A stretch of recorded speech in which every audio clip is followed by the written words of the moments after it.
Iran America இடையேயான பதற்றம் காரணமாக பெரும்பாலான மத்திய கிழக்கு நாடுகளின் வான்வழி பாதைகள் மூடப்பட்டுள்ளன.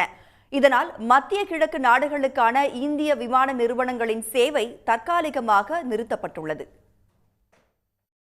கத்தாரின் அல் உதைத் நகரில் உள்ள அமெரிக்க ராணுவ தளத்தின் மீது தாக்குதல் நடத்தப்போவதாக ஏற்கனவே ஈரான் அறிவித்தது.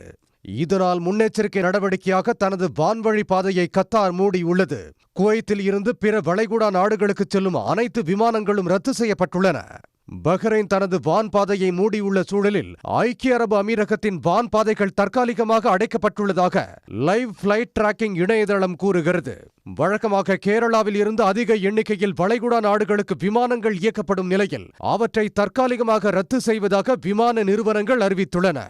ஸ்பைஸ் ஜெட், இண்டிகோ, ஆகாசா ஏர், ஏர் இந்தியா நிறுவனங்கள் மத்திய கிழக்கு நாடுகளுக்கு இயக்கும் விமானங்களை ரத்து செய்வதாக அறிவித்துள்ளன.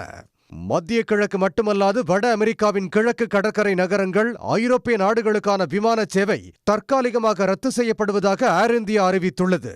கத்தாரில் ஈரான் தாக்குதல் நடத்துவதால் வளைகுடா நாடுகளில் வாழும் இந்தியர்கள் தங்கள் பாதுகாப்பு கருதி வீடுகளுக்குள்ளேயே இருக்குமாறு இந்திய தூதரகம் கேட்டுக் கொண்டுள்ளது.